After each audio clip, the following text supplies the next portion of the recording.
awesome. We are going to go ahead and kick this off. Thank you all so much for being here with us today. We are so excited to have you join us at event number 4 of this Sanity series. Oh my God, can't believe we've been inside for so long. Today, we are truly honored to be joined by Alyssa Petersell, who is going to be telling us all about therapy. We're going to be talking about accessing therapy, what therapy is, and she is actually an expert here, but I'm not going to tell you all about her because in addition to being the brilliant founder of My Wellbeing, she's also a wonderful friend to Jamie and I. And so I think nobody can introduce herself better than her. So Alyssa, why don't you tell us a little bit about yourself? Happy to. Well, thank you all for having me. It's so good to see all of you and virtually meet you. So my name's Alyssa. I'm the founder of My Wellbeing. We at My Wellbeing help people match with the right therapist for them, while also helping therapists and other mental health practitioners really build both their business and their professional community. So we are headquartered in New York, and right now we work with over 200 therapists who are all offering remote support. So if anyone would like more one-on-one support, we're happy to help. We also have a number of support groups. So if you're wanting to work through relationships, dating, anxiety, all the good stuff, especially during quarantine, we are happy to help. One-on-one support, most of our clinicians are offering at really reduced rates, particularly through the outbreak. And our groups are actually free or donation-based. So we are definitely working with high intention to make mental health as accessible as possible. And a bit about myself, I'm a native New Yorker, a dog lover, a young woman who will need to subscribe to Stix pregnancy and ovulation tests. Love to hear it. Happy to be here. Amazing. Okay, cool. And Alyssa, before we dive a little bit more into therapy and all the magic of it, can you just tell us a little bit about your journey becoming a therapist yourself? Yeah, absolutely. So I've had a pretty roundabout career. I started undergrad as an engineer, and I found that I liked being with people a lot and found myself really potentially unusually drawn to meaning making, but also to suffering and how to learn more about it and how to recover from it. So I found myself just out of school in community organizing, and I worked in a hospital in policy analysis. And I wound up crowdfunding to write a book abroad for about a year. And that book involved a lot of one-on-one interviews, which drew me back into social work school, where I started training to become a therapist. And it was then when I started training to become a therapist that I actually went on my first therapist search myself and realized the hard way quite how many people you have to call before anyone calls you back. And if you're so lucky to get into the room with a therapist, it can be really discouraging and disappointing if you find that you don't actually get along, or it's just not resonating, or something's not feeling right.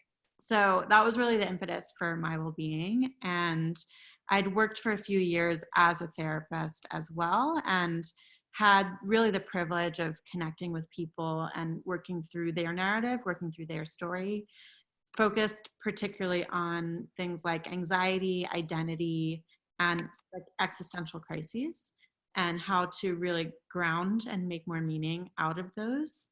So couldn't be more relevant for the types of things that many of us are probably going through now with the outbreak that's upon us.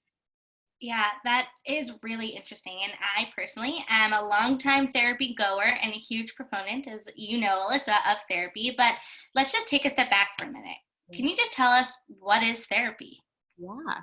So probably the most interesting thing about therapy is that it really depends on both who you are and the therapist that you're working with.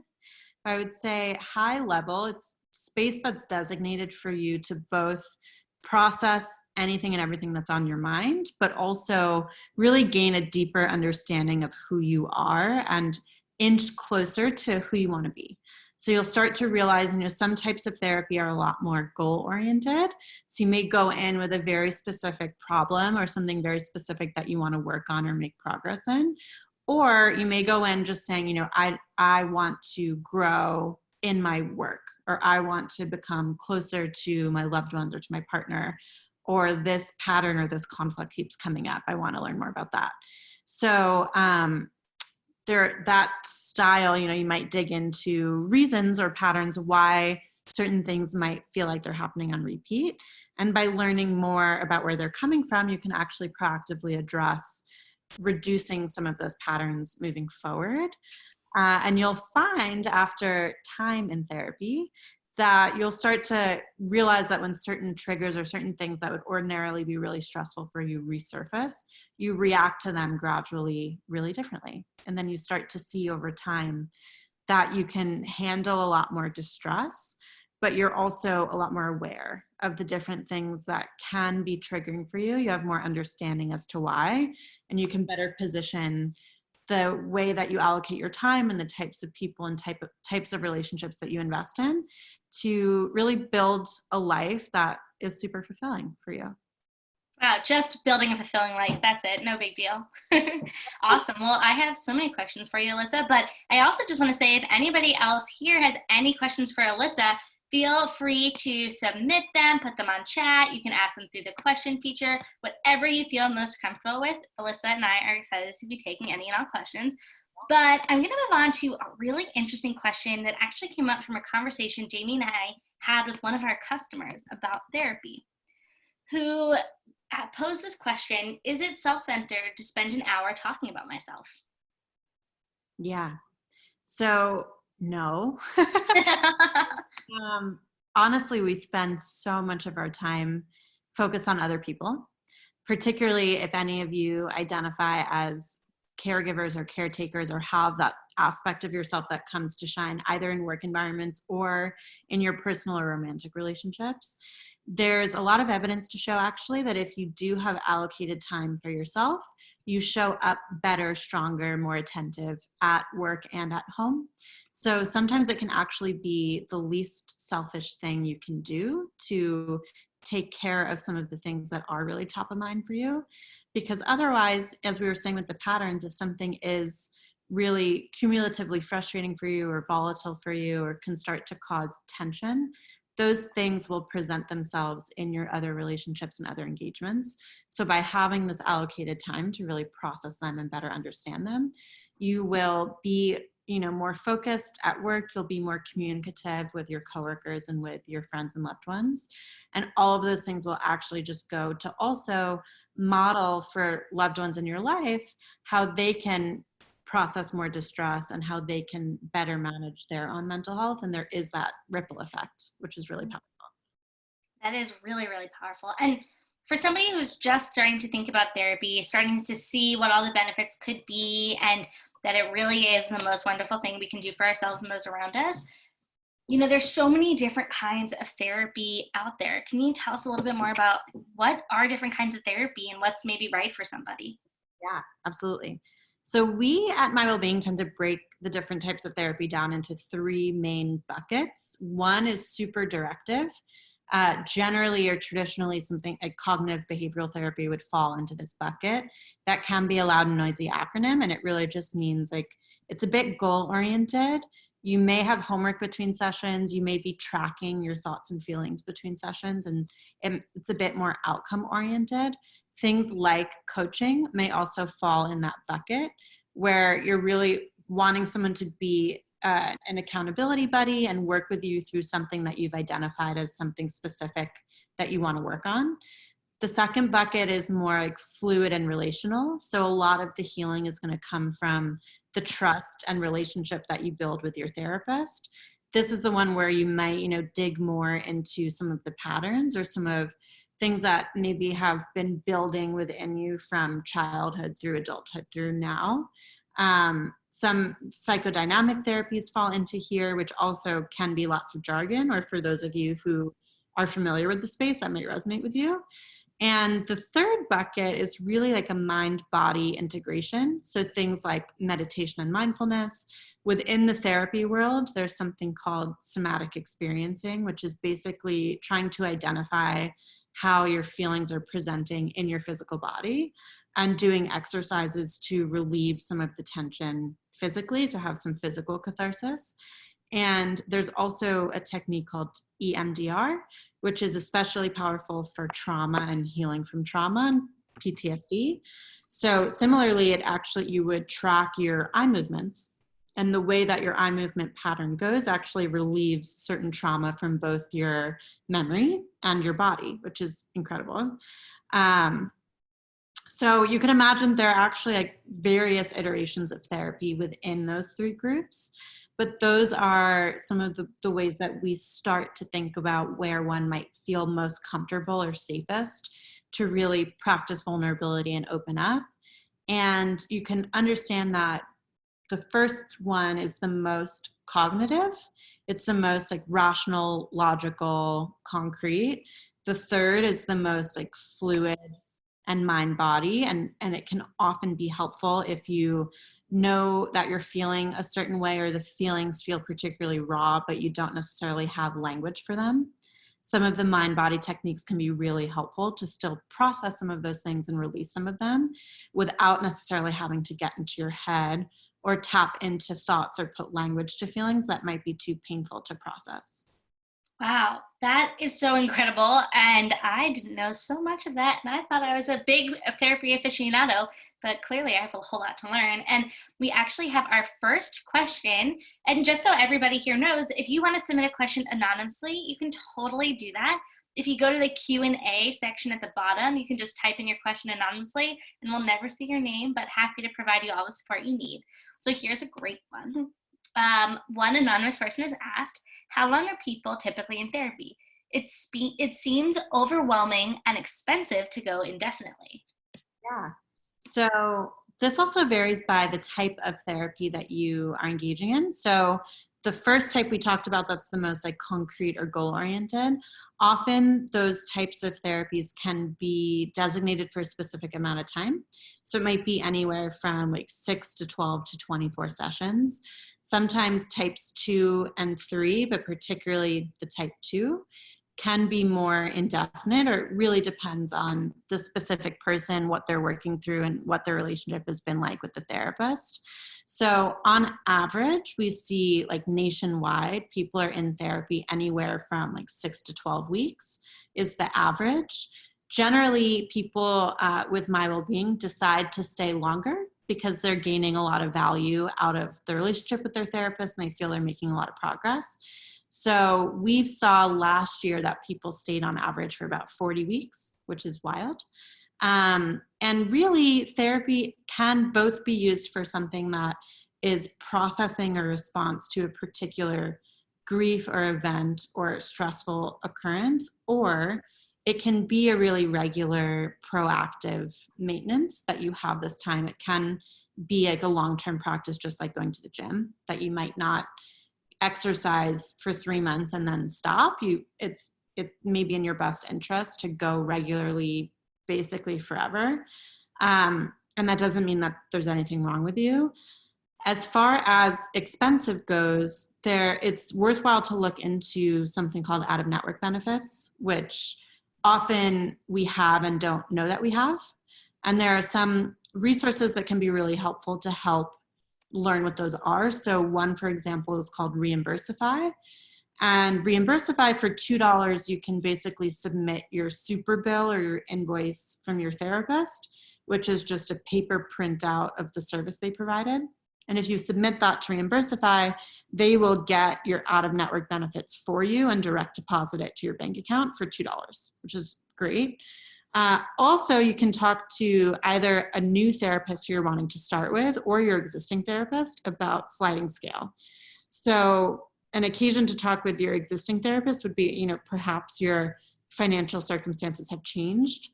If you've lost a job or if you started a new job that has a lower salary, or you may have signed on at a certain rate that you learned after the fact, like really wasn't sustainable for you. 99 times out of 100, the therapist would rather continue working with you and would rather support your mental health than not. So if you need to talk about, more sustainable fee long-term, you can absolutely do so. Worst case scenario, they say that they can't change their fee, and then you can find someone new at a fee that's more sustainable for you.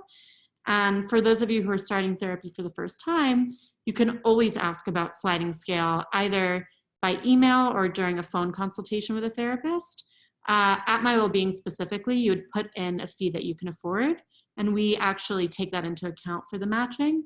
So in New York City, the average therapy out-of-pocket fee is about $200 a session. Our matching starts at $100 a session, so we do put a lot of effort into making it as accessible as possible. Now, during Corona, a lot of our clinicians are providing sessions even between, $50 and $100 a session, to make sure that, particularly for those who are experiencing heightened financial hardship, that there are options. And that, Alyssa, leads very well into this next audience question, which is, how do I find therapy during this time where I can't meet a therapist in real life? Yeah, great question. So you can definitely use My Wellbeing to match with remote. And in general, I think even if you were to use any of the regular ways that you would, so we created My Wellbeing because we thought a lot of the quote unquote regular ways were still really overwhelming, but it's worth mentioning some of the resources anyway. So a national directory is called Psychology Today. There are like thousands and thousands and thousands of therapists on Psychology Today. There are likely therapists who are local to you. So hypothetically, if you found a therapist there that you wanted to work with and you were concerned about starting remotely, we are actually going to be putting out content this week about how to start remotely with your therapist. It can feel awkward, but it's totally doable.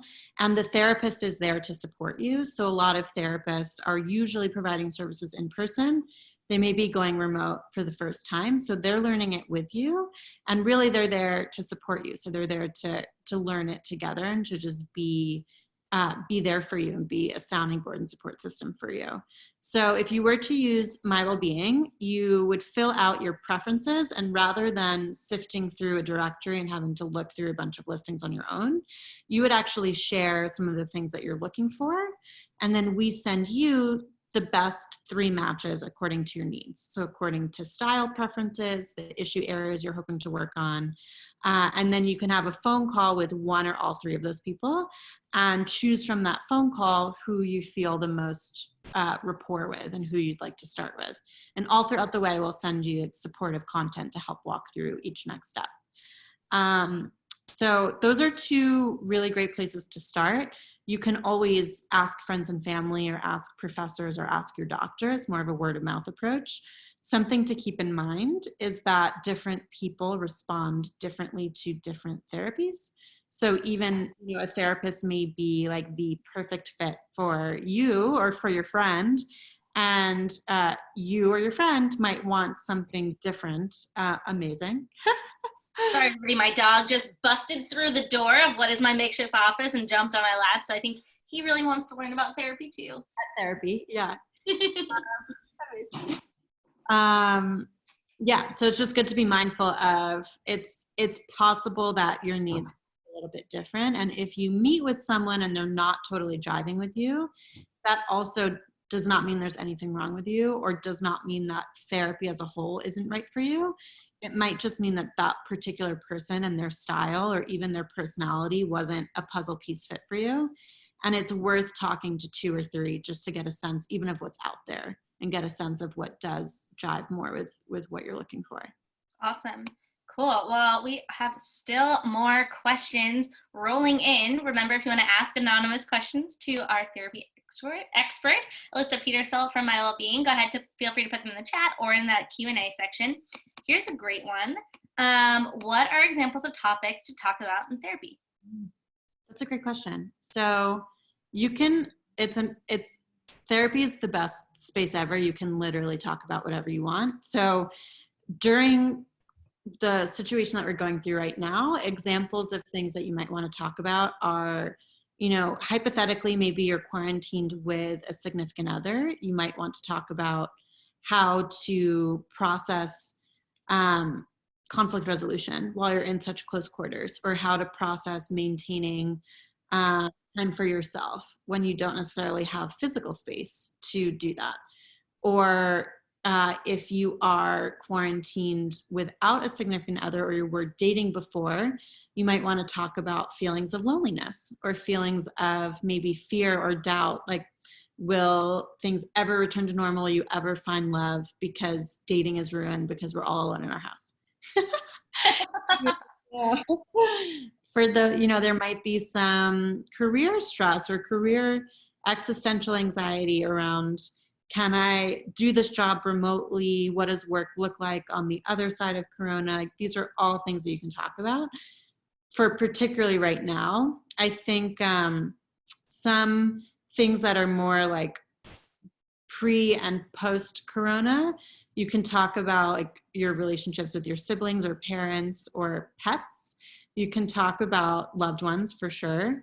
I think something that can be really powerful is talking about some of your relationship with yourself, different aspects of yourself. You may wrestle with, certainly if you're a woman, you may wrestle with the balance of like more stereotypically masculine or stereotypically feminine traits. So if someone calls you bossy at work, is that a compliment? Do you feel any shame around that? Like, these are all things that you can process. Wow, well, Alyssa, I think I should have been writing all of those down because I need to probably talk about every single one of those. Those were really excellent tips. Okay, we have time for 2 more questions, I believe. So audience, feel free to chuck any in the Q&A. We still have a few more left. Ooh, here's a kind of difficult one. How do I know if I can trust my therapist? That's a great question. So therapists are actually, like, by license required to practice confidentiality. So at a bare minimum, anything that you say to your therapist, they cannot and will not share with anyone else. The exception to this is if you or someone else is literally in danger. So if there is a time where you are feeling like, you might have some suicidality or that you might have some homicidal tendencies towards someone else, those are the only occasions that your therapist will inform you of that at the beginning of your relationship. So for example, if you're sharing anything about your loved ones, anything about your coworkers, colleagues, boss, supervisor, your therapist absolutely cannot share that with anyone outside of the room. As far as trusting them to understand you or trusting them to understand your experience or be listening, or I would say this is the type of thing where you'll get a sense from your gut of how connected you're feeling, how seen or how listened to you're feeling. I think in the very beginning, it can be important to practice some patience, that it might take a session or a handful of sessions to really provide the therapist like a foundation of what your life is, who the most significant relationships are to you, what some of the things you're working through are, and what some of your values are, what some of the things are that are most important to you. But you should always feel a sense of that the person is curious, that they're listening to you, that they're generally like coming to you with compassion, with a sense of caring for you and wanting to support you. And if you're ever feeling like that is not the case, you can always 1000% bring it up and talk to them about it. That can be really intimidating, but it can also be some of the best practice for some of the harder conversations that you might have or need to have outside of the room as well. And by sort of flexing those muscles of having difficult conversations, you may find that that actually also helps really strengthen your relationships with colleagues and loved ones, where sometimes you do have to have a harder conversation and it feels awkward or it feels intimidating, but ultimately on the other side of it, you're really glad that you did. Awesome. That's a really great answer. Okay, here's our last audience question of the evening. This person writes in that they have a lot of great close friends who they can talk to about how they're feeling, which is awesome. Would they be able to benefit at all from therapy? Yeah, absolutely. So I think also one of the best parts of therapy is that your therapist is not your friend. So there are times where your therapist will be a cheerleader, will lift you up, will behave or act friend-like in that way, that they're a support system for you, they're on your team.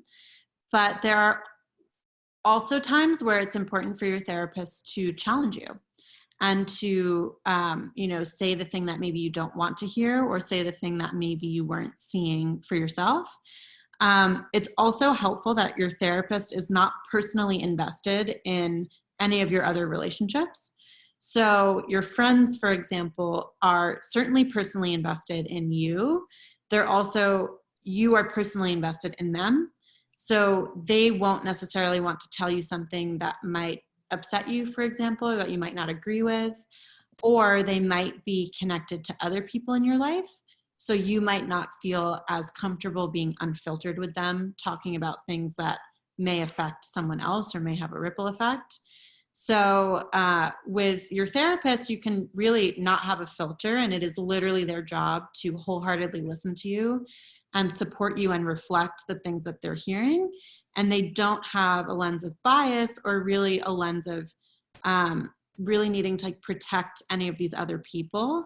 So that can be really powerful. And they're also really meeting you where you are and how you're coming to the room. Whereas some of your friends or family members or loved ones have an experience of you that has really evolved over time. So your friends who you've known for 5 years may be carrying perspectives of you that were true 5 years ago but are no longer true, or were true when you were a child but are no longer true.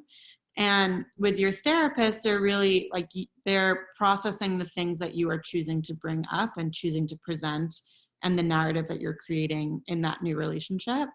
So that also lends itself to be slightly less like filtered and biased, which can be super helpful. Alyssa, this has been, I don't know if everybody can see me, but I the whole time been nodding like crazy, going, wow, wow, trying to be quiet so I don't distract anybody. But this has been so amazing, so informative. I see all these people in the chat saying the same thing. So thank you so much for coming in today and sharing your wisdom. I'm going to give a little wrap up in a second, but before I do, I'm going to ask you a question and then we'll have you answer at the very end. But we want to hear your favorite 3 things you've heard to take care of yourself during the quarantine. Okay, now while Alyssa thinks about her favorite 3 things, and yes, this little bit is stolen from my favorite podcast, Wait, Don't Tell Me. I just want to tell everybody, thank you so much for joining us here today as part of the Stix Sanity series. We are so excited and honored that you chose to spend your Thursday night with us and that you even remembered that today is still Thursday. Kudos to you. It's been so great to have you all with us, and make sure to join us next Tuesday on Instagram at 7:30 when Rachel Hollinger, a doula and a chef, is going to talk to us about keeping mamas healthy, the ins and outs of postpartum nutrition. Very different from therapy, but wellness all the same. Thank you again, everybody, for coming. As a reminder, our guest tonight was Alyssa Petersell, who is the founder and CEO and all-around badass behind My Wellbeing, the best way to find the right therapist for you. Their name is in the chat. We'll send their information out in our recap email. Definitely check them out. All right, Alyssa, hit us with that. Favorite 3 things you've heard to take care of during quarantine. So do something tactile. So one of the hardest things about quarantine, particularly if you're quarantined on your own, is losing the physical touch that you have with other people, even if it's hugs or holding hands, sitting side by side. So run your feet under warm water, touch a blanket and pay attention to what the texture feels like. Really engage your tactile experience to start to balance that out. I recommend waking up at the same time every day. It does wonders for me. And I also recommend weaving one thing that really brings you like unfiltered joy into your day. So it might be listening to your favorite song. I know that Cynthia and Jamie take a walk or do a jog together, which is amazing. Might be, watching your favorite sitcom, something that is specifically not productive and specifically just for you. Wow. Well, Jamie and I do walks together, but we might have to switch it to a dance party because I like that more. Thank you again so much, everybody, for joining us today. Round of applause for Alyssa. Thank you all. Amazing. All right, everybody, have a great rest of your day and stay well out there. Bye. Bye.